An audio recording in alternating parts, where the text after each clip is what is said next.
भाइयों बहनों नमस्कार। All India anganwadi news channel में आपका स्वागत है। चैनल से जुड़ने के लिए नीचे दिख रहे रेड कलर के सब्सक्राइब बटन पर आपको सबसे पहले क्लिक करना है। फिर साइड में एक नोटिफिकेशन बेल यानी घंटी बन के आएगी, उस पर जब आप दबाएंगे तो 3 घंटी आपको दिखेंगी, जिनमें सबसे ऊपर ऑल वाली घंटी आप लोगों को दबा लेनी है।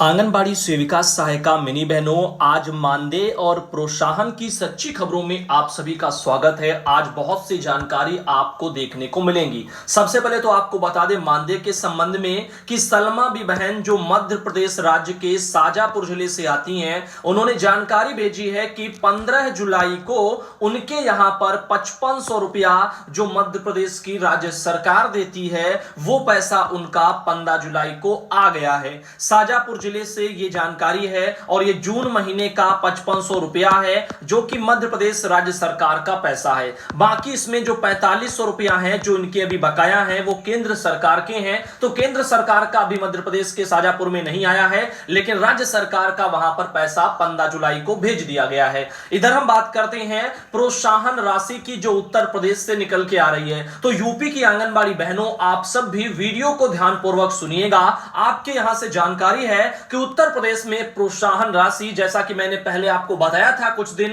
कि यहां पर धीरे धीरे कुछ कुछ जिलों में बनना स्टार्ट हो रही हैं। तो अब वही जानकारी धीरे धीरे और ज्यादा मात्रा में बाहर आ रही है, जिनमें से हमारे पास एक ये प्रोत्साहन राशि की सूची एक बहन ने भेजी है। अभी उस पर भी बात करेंगे, लेकिन आपको बता दें प्रोत्साहन राशि के मानक को पूर्ण किए गए केंद्र यहां पर ऐसे लिखा है और सीरियल नंबर पड़े हैं, आंगनबाड़ी सेंटरों के नाम लिखे हैं और टोटल आंगनबाड़ी जो कि आपकी 1 से लेकर के 30 जून 2022 यानी कि पिछले महीने जो आंगनबाड़ी बहनें हैं अपना प्रोत्साहन राशि पाने के योग्य, उनका यहां पर डाटा है। आंगनबाड़ी देखो एलिजिबल फॉर इंसेंटिव बिटवीन 1 से लेकर 30 जून, वो भी 2022 यानी कि पिछला महीना। तो पिछले महीने के लिए जो भी आंगनबाड़ी बहनें हैं ये सब एलिजिबल हैं, किसके लिए? इंसेंटिव के लिए। अब इनके कालमों में सब में एक एक एक एक दिया हुआ है, तो हमें लगता है कि हर यहां जगह जो भी केंद्रों के नाम है, 36 केंद्रों के नाम है और यहां पर सबके सामने एक एक एक एक यहां पर लिखा है, तो शायद वहां पर एक एक केंद्र हो और वहां से उन्हीं कार्यकर्ती बहनों को यह चयनित किया गया और इन बहनों को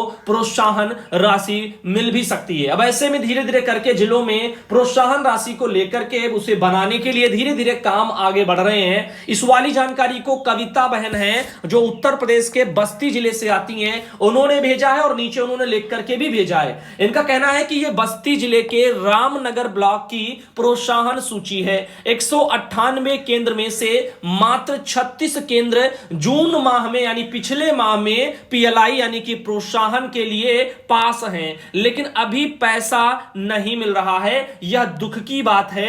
मेरा नाम तो 6 महीने से बराबर सूची में आ रहा है, लेकिन अभी तक किसी भी बहन को प्रोत्साहन राशि नहीं मिल पाई है। तो इस बार भी जून महीने का ये जो लिस्ट टाइप का बहन ने कहा है कि उनके वहां पर आया है, लेकिन अभी पैसा किसी बहन को ये प्रोत्साहन वाला नहीं मिला है। बोला जा रहा है कि इतने इतने लोगों को जो है ये प्रोत्साहन मिलेगा, इतने लोग प्रोत्साहन के लिए एलिजिबल हैं, बाकी ये 36 ही लोग हैं इनके वहां ब्लॉक में, जबकि 136 शायद अभी बताते बात करते हैं 198, हाँ टोटल केंद्र 198 है, जिनमें से मात्र 36 केंद्रों का चयन हुआ है। साथ ही साथ अब इस मैटर पर आप क्या कहना चाहेंगे कमेंट में बता सकते हैं। वहीं पर पोषण ट्रैकर का बहन ने कहा है कि नया वर्जन जो कि 15.5 है वो आ गया है। जो लोग विभागीय मोबाइल को छोड़ करके अपने मोबाइल से काम करते हैं वो लोग पोषण ट्रैकर ऐप को अपडेट कर लें। विभागीय मोबाइल में स्वयं अपडेट हो जाएगा, जिससे आधार वेरिफिकेशन में आसानी हो जाएगी। तो भैया इस पर ध्यान देना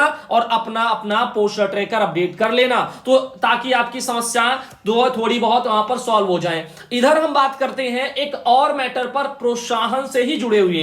तो यहां पर अपनी जया देवी बहन है, उनका भी कुछ कहना है प्रोत्साहन के मामले में। उन्होंने भी ऑल इंडिया आपको कमेंट करके बताया कि भैया विभाग को समस्या बताया जाता है तो लोग कुछ बताते नहीं है, और नहीं तो हमारे ब्लॉक में यह सुनने में मिल रहा है कि हमारे ब्लॉक में केवल 6 लोगों का प्रोत्साहन राशि आया है, बाकी लोग मोबाइल पर काम नहीं कर रहे हैं तो उन लोगों का पैसा नहीं आया है। ऐसा जो है भ्रामक न्यूज उन्होंने कहा है कि नोडल लोगों के द्वारा दिया जा रहा है, जबकि मैं मैं अपने विभागीय फोन जब से मिला है तब से वजन टीकाकरण होम विजिट इतना सब काम कर रही हूं, फिर मेरा पैसा नहीं आया। तो भैया जी मेहनत करने से क्या फायदा है जब पैसा ही नहीं आया। तो अब यहां पर सोचिएगा, इस तरह से काफी बहनों को दिक्कतें जरूर होंगी आने वाले समय में जब भी प्रोत्साहन राशि आएगी। और ये अगर 198 लोगों में से मात्र 36 लोगों का या सैकड़ों लोगों में से मात्र 5 6 लोगों का अगर आएगा तो फिर ज्यादा दिक्कतें होंगी। अब काम करने वाली बहनों को अगर पैसा नहीं मिलेगा तो फिर यहां पर उनके साथ विश्वासघात होगा और ऐसे में उनका यहां पर काम करने का जो तरीका है वो भी धीरे धीरे थोड़ा बेकार होता जाएगा, क्योंकि जब पैसा नहीं मिलता मेहनत का तो काम करने में भी मजा नहीं आता। तो ऐसे में अब बहनें जो काम कर रही हैं अगर उनको पैसा ना मिले तो यहां पर उनका भी जो है यहां पर थोड़ा मोटिवेशन डाउन हो जाएगा। अब यहां पर बात करते हैं इस मैटर पर आप सब भाई बहन क्या कहना चाहोगे, वो भी प्रोत्साहन मामले में यूपी में, क्योंकि 1500 का नुकसान हर महीने आंगनबाड़ी बहनें उठा रही हैं जो कि राज्य सरकार के स्तर से है और 500 जो कि आपका भारत सरकार के स्तर से है। अब दोनों एक दूसरे पर डिपेंड करते हैं, एक नहीं बनेगा तो दूसरा नहीं आएगा, दूसरा नहीं आएगा तो ये वाला नहीं आएगा। इस तरह से जब मिलेंगे दोनों मिलेंगे, नहीं तो नहीं मिलेंगे। तो आप लोग ध्यान देना।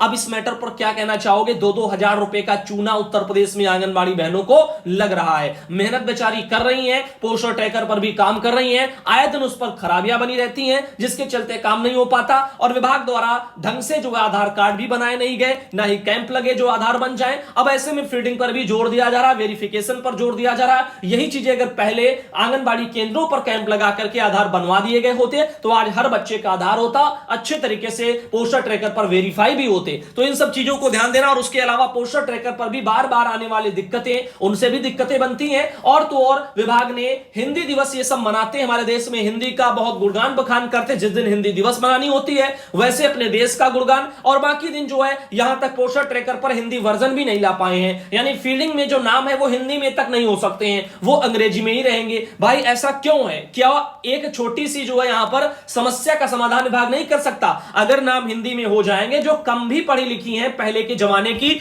वो भी अगर फीडिंग बाहर से भी करवा लेंगे तब भी कम से कम नाम तो पढ़ पाएंगे, ये फला लाभार्थी है। तो वहां पर उसमें जाकर के उसका वजन, लंबाई, ऊंचाई जो भी भरना है सब कुछ, टीकाकरण सब वो कर सकती हैं। लेकिन विभाग इस बारे में नहीं सोच रहा, पोस्टर ट्रैकर को जो हिंदी वर्जन में ला करके बहनों को दे दें। अब इधर बात करते हैं, बहन ये आती है, इनका नाम यहां पर दरअसल है मीरा, और ये आपको बता दें उन्होंने लिखा है सेवा में बाल विकास परियोजना अधिकारी दमखोदा बरेली को उन्होंने एक ये लिख करके भेजा है। इनका कहना है सबने निवेदन इस प्रकार है कि मेरा मानदेय माह अक्टूबर से नहीं आया है, अन्य सहायिकाओं का मानदेय लगातार आ रहा है, मेरा मानदेय नहीं आ रहा, इसीलिए कृपया मेरा मानदेय दिलाने की कृपा करें, आपकी अति महान कृपा होगी। और अन्य सहायिकाओं का मानदेय 1/11/2021 को 2 माह का मानदेय आया था, मेरा मानदेय 1 माह का आया था, जो आया था सितंबर माह का था, और उसके बाद दिनांक 22/1/2022 तक कोई मानदेय नहीं आया है, ऐसा इनका कहना है। तो यहां पर 22/1/2022, अरे 22/1 क्या उसके बाद क्या आपने चेक किया? जनवरी के बाद से चेक ही नहीं किया? अरे जनवरी के बाद मार्च, अप्रैल,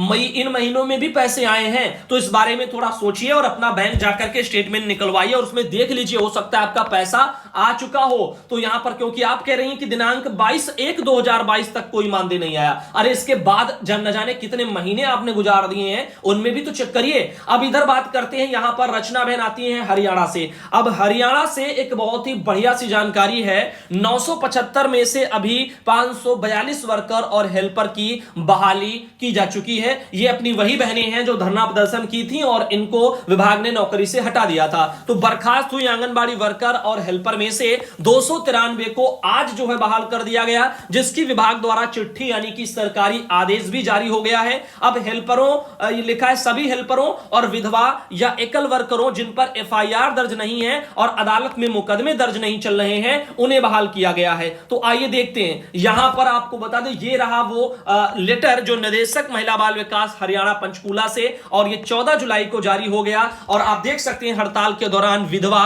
व तलाकशुदा कार्यकर्ताओं व सामान्य श्रेणी की आंगनबाड़ी सहायिकाओं की जिन पर एफआईआर, पुलिस केस या कोर्ट केस कोई चल नहीं रहे हैं तो ऐसे लोगों को जो है अगर किसी पर चल रहे हैं तो उन लोगों को छोड़ दो, बाकी लोग एसएसबी समझ सकते हो तो समाप्त की गई सेवाएं बहाल हो गई हैं। तो यहां पर उन्होंने कह दिया, देखिएगा इतना सब ये संख्या यहां पर 293 दी है, इन सबको बहाल कर दिया गया। इसका सरकारी आदेश भी हरियाणा से जारी हो चुका है। हमारे पास जानकारी को रचना बहन ने भेजा है और आइए आपको लिस्ट भी दिखा देते हैं। ये सब डिस्ट्रिक्ट वाइज यहां पर लिस्ट भी सब दे दी गई है। अब इन सब बहनों को फिर से बहाल कर दिया गया, आप यहां पे देख सकते हैं। और ये टोटल संख्या अगर हम बात करें तो 293 है। लास्ट का आपको पेज मैंने पीडीएफ का दिखा दिया और स्टार्टिंग का दिखा दिया, तो टोटल 293 बहनों को यहां पर बहाल कर दिया गया है। वहीं पर अभी दिल्ली में इस तरह का मैटर देखने को नहीं मिला। यहां पर भी सैकड़ों की संख्या में 900 से ज्यादा बहनों को जो है सेवा समाप्त कर दिया गया था, टर्मिनेट किया गया था। और ऐसे में अभी उन बहनों की बहाली का कोई आदेश दिल्ली सरकार ने जारी नहीं किया, जबकि हरियाणा में हरियाणा सरकार ने जरूर कर दिया। इधर बात करते हैं आंगनबाड़ी संघ की, जो कि उत्तर प्रदेश से जानकारी है।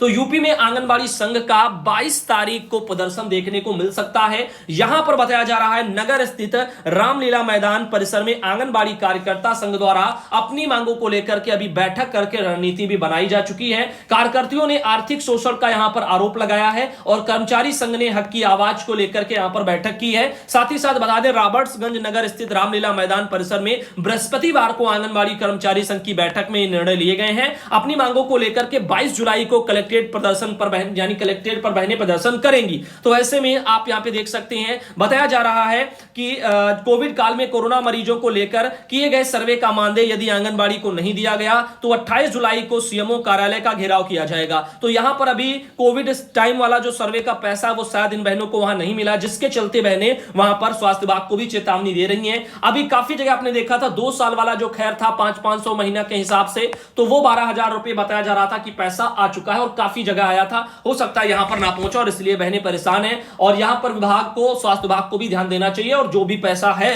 अगर अन्य जिलों में भुगतान हो चुके हैं तो आपके यहां क्यों नहीं हुआ, इसका जो है यहां पर थोड़ा ध्यान दें और उसका भुगतान जल्द से जल्द कराएं। वहीं पर आप देख सकते हैं हिंदुस्तान में भी एक खबर प्रकाशित हुई है, उर्मिला बहन सोनभद्र से आती, उन्होंने भेजा है कि 22 को कर्मचारी संघ का प्रदर्शन हो सकता है। साथ ही साथ यहां पर इस जानकारी को उर्मिला बहन ने भेजा था।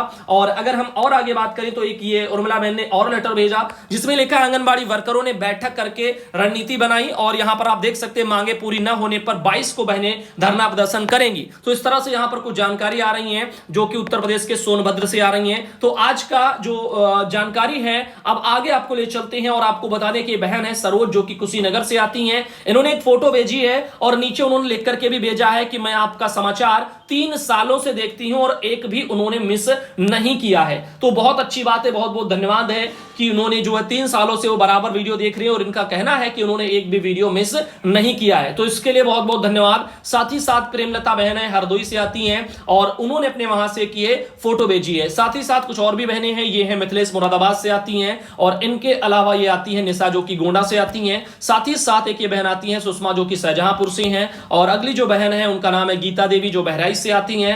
साथ ही अगली एक बहन है जिनका नाम है अनीता विश्वकर्मा जो सुल्तानपुर से आती हैं और ये बहन है जिनका नाम है अनीता जो कि बिजनौर से आती हैं और इनके अलावा एक ये बहन है जिनका नाम है गीता देवी जो कि सीतापुर से आती हैं और लास्ट में ये बहन है मुन्नी जो कि शाहजहांपुर से। और आज का देखो वीडियो मैंने पिछली बार क्या था कि कई बार ऐसे वीडियो खत्म हो जाते हैं, मैं धन्यवाद बोलता हूं सब कुछ करता हूं लेकिन वो क्या होता है लास्ट का लगभग 15-20 सेकंड का वो आवाज रिकॉर्ड नहीं हो पाता है, उसको वो एडिट करने पर वो चला जाता है।